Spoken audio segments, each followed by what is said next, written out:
नमस्कार दोस्तों, हमारी आज की कहानी है दामाद ने मांगा प्रॉपर्टी में हिस्सा। कहानी पसंद आए तो चैनल को सब्सक्राइब जरूर करें।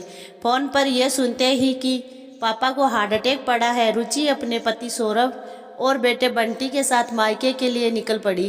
वहां पहुंचकर देखा कि पापा ईश्वर के पास जा चुके हैं।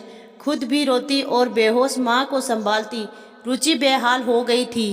संस्कार हुआ और सभी रिश्तेदार अपने घर को लौटने लगे। दोबारा अन्य रस्मों व तेरवे के लिए तो आना ही था। सौरभ भी रुचि व बंटी को वहीं छोड़कर लौट गए। दुख के पहाड़ जैसे दिन, अपना दुख, माँ का दुख और पापा की याद, इन सब के कारण रुचि का तो बुरा हाल हो गया था। कितना भी दुख हो पर काम तो सब करने ही पड़ते हैं। आखिरकार तेरवे का दिन भी आ गया। एक बार फिर सभी रिश्तेदार आए। सौरभ और रुचि के ससुराल वाले भी आए। सबसे छोटा भाई अजय अमेरिका से आया था 1 महीने की छुट्टी लेकर। शायद उसने ही कहा होगा, इसलिए चाचा जी कहने लगे, बहुत दुख की बात है लेकिन दुनियादारी तो निभानी पड़ती है, इसलिए मेरे ख्याल से अभी पूरी प्रॉपर्टी का बंटवारा भी कर लेना चाहिए। रुचि की माँ को तो वैसे ही कुछ समझ में नहीं आ रहा था, पर जब चाचा जी ने कहा कि भाभी आपका हिस्सा भी लगेगा, तब वह रोकर कहने लगी, मुझे हिस्सा नहीं चाहिए, मैं उसे लेकर क्या करूंगी, मैं तो अपने बच्चों के साथ ही रहना चाहती हूँ। ये सुनते ही सौरभ बोले, ठीक है, तब तो 4 हिस्से ही हो जाएंगे। रुचि के साथ साथ सबने उसकी तरफ प्रश्न भरी निगाहों से देखा। तब वह बोले, रुचि का भी तो हिस्सा है, अब तो बेटियों को भी संपत्ति में हिस्सा मिलता है। ये सुनते ही रुचि का शर्म से के मारे बुरा हाल हो गया और भाइयों के चेहरे तन गए। भाभियों की आंखें में तिरस्कार और व्यंग्य का भाव आ गया। माँ तो कुछ समझ ही नहीं पाई। रुचि दूसरे कमरे में चली गई और वहीं सौरभ को बुलवा लिया। पूछने लगी, आपने ये कैसे कह दिया? मुझे तो पापा की संपत्ति में कोई हिस्सा नहीं चाहिए। सौरभ कुछ गुस्से के साथ बोले, तुम्हें चाहिए हो या नहीं चाहिए, मैं नहीं छोड़ सकता। सौरभ के घर का माहौल ऐसा था जिसमें महिलाओं की कोई बात नहीं सुनी जाती थी। रुचि द्वारा दोबारा मना करने पर रुचि को सौरभ ने डांट कर चुप करा दिया। बोले, तुम्हें मेरे घर में रहना है या नहीं, सोच लो फिर जवाब दो। बिना हिस्सा लिए तो मैं तुम्हें अपने साथ नहीं ले जाऊंगा। परेशान हो रुचि सबके बीच में आकर बैठ गई, लेकिन अब उसने देखा कि भाभी लोग ठीक से बात नहीं कर रही है और भाई भी गुस्से में भरे घूम रहे हैं। वैसे तो सौरभ रुचि को भी ज्यादा दिन के लिए मायके नहीं भेजते थे, लेकिन संपत्ति के बंटवारे के नाम पर वह खुद भी तब तक वहां से नहीं हटे जब तक बंटवारा नहीं हो गया। रुचि में पति का विरोध करने की हिम्मत नहीं थी, आत्मनिर्भर भी नहीं थी और उसमें पति और उसका घर छोड़ने की हिम्मत भी नहीं थी। अतः जैसा पति ने कहा करना पड़ा। पापा की संपत्ति के नाम पर 1-2 मंजिला मकान था जिसके 4 हिस्से हो गए। विदेश में रहने वाले भाई के साथ साथ सौरभ ने भी रुचि का हिस्सा किराए पर चढ़ा दिया। बहुत भारी मन से रुचि मायके से ससुराल लौटी। किसी ने जाते हुए रुचि से ठीक से बात भी नहीं की।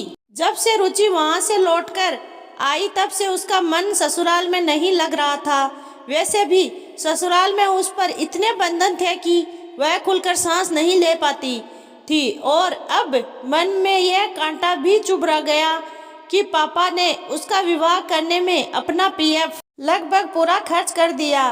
बंटी के जन्म के समय वह मायके में रही जहां उसे भरपूर देखभाल और लाड प्यार मिला। पापा ने विदाई के समय उसे सोने की चेन, बंटी को चांदी के बर्तन, कपड़े, झूला आदि और पूरे घर के लिए कपड़े, मिठाई भेजे। अस्पताल का सारा खर्च भी पापा ने ही उठाया। तब तो ससुराल वालों ने जरा भी स्वाभिमान नहीं दिखाया और सब कुछ लेने चले गए। संपत्ति में हिस्सा लेना था तो इतना दहेज क्यों लिया? भाइयों के लिए पीएफ का हिस्सा तो छोड़ते।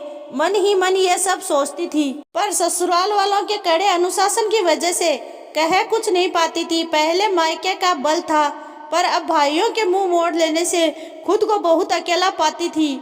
ऐसे ही समय बीतता गया। और रुचि एक बार फिर से प्रेग्नेंट हो गई। शरीर और मन कमजोर था, इसलिए बहुत देखभाल की जरूरत थी। पर मायके से संबंध पहले जैसे नहीं रहा था। भाइयों के अलग अलग घर हो गए।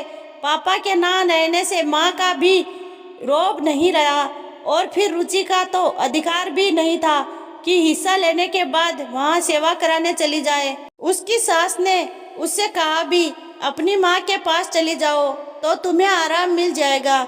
रुचि ने उनसे पूछा, माँ का घर कहाँ है? वह तो खुद भाइयों के घर में रहती है। वह जानती थी अपना हिस्सा लेने के बाद उसका अधिकार मायके जाकर सेवा कराने का नहीं है, इसलिए ससुराल में ही रही। बहुत परेशानी भी हुई, देखभाल की कमी रही, बहुत कमजोर हो गई। इस बार उसने बेटी को जन्म दिया। मायके में बता दिया, पर फोन पर ही सबने बधाई दे दी। कोई कुछ लेकर नहीं आया। सास का मुंह है बेटी देखकर बन गया। तभी एक दिन माँ का फोन आया। उन्होंने बताया कि एक भाभी अपने भाई की शादी में जा रही है और दूसरी बाहर घूमने जा रही है। वह घर में अकेली रहेगी। रुचि ने सौरभ से कहा कि जाकर के माँ को ले आइए, क्योंकि वह वहाँ अकेली है। सौरभ बोले, यहाँ उन्हें कैसे ला सकते हैं? अपने परिवार के ही इतने लोग हैं कि घर में जगह नहीं है, और फिर मेरी माँ को यह सब पसंद नहीं आएगा।